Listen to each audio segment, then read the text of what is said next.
to win the Democratic nomination and the presidency from his basement. He was able to pretend to anyone when he did pop up from the basement that he was normal, a new normal, a return to civility, a return to when politics was normal and boring. Nothing crazy was going to happen. Do I look like a radical socialist with a soft spot for rioters? Really? Now, he continued this line and it worked, particularly with suburban women. It worked with independents in the United States. But remember what AOC and the left said of his particular candidacy, that they would pull him left once he eventually won the presidency, because the most important thing was Orange Man bad. Well, lefties, of course, well and truly embraced the Biden agenda, a Biden agenda that at one point was going to look at pumping an extra $10 trillion into the American economy. He wasn't able to spend all of that, but he spent a lot of it, and inflation went through the roof.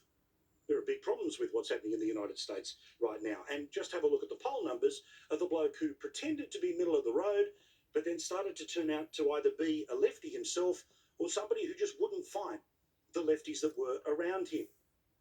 Exactly the opposite happened to his fortunes. They will receive a major rebuke in November at the midterms, and most likely anyone but Trump would be guaranteed to win in 2024. Now, the truth, of course, about Joe Biden is that 81 million people didn't vote for him, but sure, 81 million people voted against Donald Trump. Whether the same numbers would turn up, well, we'll have to wait and see. But, of course, we have a scenario about Bidenism being played out here in Australia, with Edgeway Albo, who, until very recently, was more than willing to associate himself with some of the most left-wing figures in politics in the Western world. Remember when he went to the UK, posed for photos, and gleefully was a supporter of Jeremy Corbyn in the United Kingdom? Well, of course, that was the real Albo. The one that is being presented at this election is, well, the Albo Biden plan, which is to pretend that you're the middle of the road man. It's why you're able to get people to write front pages like this that still to this day haunt him on the left. But don't worry, I'm Aussie Joe. I'm going to be not woke. But just like Biden, if you actually pay attention to what's being said before the election, you know that he's going to be more than woke. This is going to be the Biden administration coming to Australia, and it will be just as unsuccessful. Let me explain why. At a time when China is on the march economically and militarily around the world, what did Anthony Albanese say just this year about the priorities of the relationship that he would have with Joe Biden? Well, it'll all be about climate change. When he gave a national defence speech, he mentioned climate change more than he mentioned China, and about a dozen times more than he mentioned Russia or Ukraine. Action on climate change. Climate change. Climate emergency. Climate change on climate change. Implications of climate change to combat climate change. Acting on climate change. Action on climate. And it extends to the recent events in the Solomon Islands, where China and its fistful of dollars is buying off Pacific nations. Now, the view on the left is that because we've cut on foreign aid, that's how China's able to do it. The reality is, of course, China would pay double whatever we were paying. But most recently, this weekend, Peter Dutton was forced to have a whack at Anthony Albanese because he claimed climate change was a big part of what was happening in the Solomon Islands. Oh, but he's definitely not woke. They're also telling us up front that rather than just doing the right thing by all people, we would have a gendered lens put on every single decision that would happen in the cabinet table. They would have gender impact assessments for every single policy that would be discussed at cabinet, rather than just what's good for the country. Now, are there inequalities that need to be dealt with? You betcha. But the idea that every single decision that will be made by a cabinet, including Christina Keneally and Penny Wong, is somehow going to have gender as equal a part of it as balancing the budget or fixing aged care? Then, of course, they're the garbage that he's been pushing for the past little while, again, trying to pull a Biden here, that when he got to govern, he would be able to govern like Hawke and bring everyone together. And I don't know why he wants to even pretend to be John Howard. But here is the actual reality of the policies that he has put forward before the election. Now, while their main electoral strategy is I'm not Scott Morrison, The 45% emissions target, which would have had 11 years to be put in place, has now been magically replaced by 43% in just 8 years. It shortens climate policy with modelling that says 600,000 new jobs, but the actual modelling, if you actually read it, says only 64,000 jobs may be in the building phase. The rest of it apparently comes from cutting of power prices of $275 by 2025, and that's just for the house. He says he wants to spend billions of dollars on brand new infrastructure for schools. Well, how did that go when Julia Gillard put that in place? And as they celebrated today, the blokes who helped Wayne Swan stuff the country are now the ones who will be in the driver's seat of our economy. Not to mention, of course, that Christina Keneally apparently may be moved to a senior financial portfolio, but they won't tell us till after the election. So Shorten's climate policy, Gillard's BER, and Rudd's money men, they're so proud of this, they actually toured that very point when the millionaire from the eastern suburbs is being dropped back onto the people of Parramatta because he once went to school in Dundas. Rudd's economic boys reunite for Albanese. And then there's the actual question about what are they willing to tell us up front. You see, there's only two ways to balance the budget. There's only two ways to do things better than if you believe everything is terrible about this government. Now remember, they're going to pass everything in this budget, so every dollar of spending they endorse. So does that mean more spending? Well, the only way, therefore, to do anything about debt and deficit, if they apparently care, which they don't, is to raise taxes. And we're somehow magically told that cutting government waste and multinationals will magically fix the Australian budget. Until, of course, he came up against this questioning from, of all people, the bloke whose profile on 60 Minutes looked like it was paid for by the Labor Party. But you won't increase taxes. Yeah, we've made it very clear. We have all of our policies out there for all to see. Will you be increasing taxes? We will be announcing our measure on multinational tax evasion. He's pulling a Biden before your very eyes. And thankfully, while that was successful in the United States, we can see how unsuccessful the reality of BSing to the electorate actually is. And then there's this promise about fixing aged care. Now, not a person at a barbecue around the country doesn't want aged care to be better.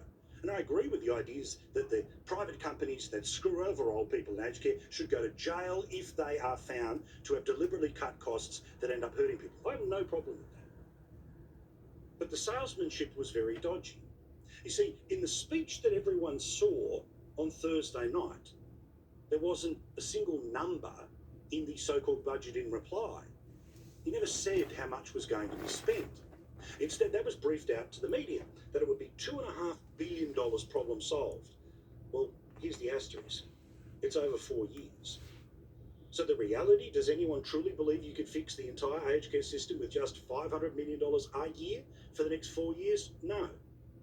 Just the same as you can't rewire the entire electrical system to deal with renewable energy with just $20 billion over 10 years when the actual cost is $1 trillion.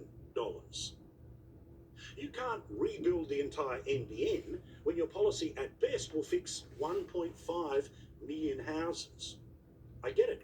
He's trying to win an election. But make no mistake, he's trying to pull a Biden. When he was asked today on Channel 9 about nurses for aged care, when one would be in every home 24 hours a day, where would they come from? Aged care, you're saying that you'll have a nurse in every nursing home 24/7. How many nurses would you need to find? Well, what we do is follow the recommendation of the Royal Commission. And the question is this, Chris. Don't you think that Australians wonder why there isn't a nurse in every nursing home 24/7? Certainly, but they might also wonder where you'll get nurses. It's just common sense. Well, part of our policies that were out there as well is to increase education and training. We have 20,000 additional university places in areas of skill shortage. One of those is, of course, in nursing. We have 465,000 B3 TAFE places. Many of those areas and areas of the care economy. Do you know how many nurses you'll need in order to deliver that, just that one promise? Look, the sector will grow. What? This bloke thinks that he's running for a spot in the movie The Castle, where somehow the vibe will be enough to change the course of the country. Now, it might be. We'll get another opinion poll tonight. We'll see what happens. But last time I checked, Australians are a little more complicated than just the vibe. And it was funny, but it was in a movie. It's not an actual argument that you put before the High Court. Same as a budget and reply speech actually has to have some dollar values placed inside it, not leaked out to journalists who can't be bothered to ask, is this all at once? And thank goodness for people like Chris Uhlmann and Ali Langdon who are actually asking the questions that he expects never to be asked because he doesn't have an answer for them. And don't forget about his judgment.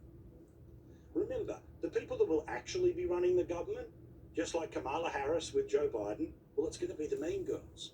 Because, of course, Penny Wong cannot possibly be questioned about anything she does in the Senate or foreign relations. Then, of course, there's Katie Gallagher, who thought, as the Shadow Finance Minister, that she found a massive $3 billion hole in the federal budget. It turns out it was just the difference between announcements that had, decisions that had been announced versus not announced. And don't get me started on KK. But then, of course, when their bullying behaviour was exposed, he sided with the mean girls. I find it astonishing that in 2022, I get a question using the term mean girls. I find that extraordinarily disrespectful to describe strong, articulate, principled women like Penny Wong, Katie Gallagher and Christina Keneally. He's pulling a Biden. Thankfully, we don't have to be America. Don't fall for it. Now, about the fake independence. As you know, of course, there are these cashed up parts of Australia that will try to tell working class Australia how they should vote forever. Essentially, it's people who don't have the balls to go full green, but are going to pretend to go kind of green with these fake independents backed in by that Climate 200 mob. But interestingly, as you know, the whole game here is about getting these people to firstly reduce the number of seats the Liberal Party can win, but then, God forbid, if the Liberal Party needed any of their support to form government after the election in a minority, they would all, of course, not vote for the Liberal Party. They would, of course, put the Labor Party in. But just this week, Climate 200 started to take out some insurance, just in case their dream team doesn't make it to Canberra.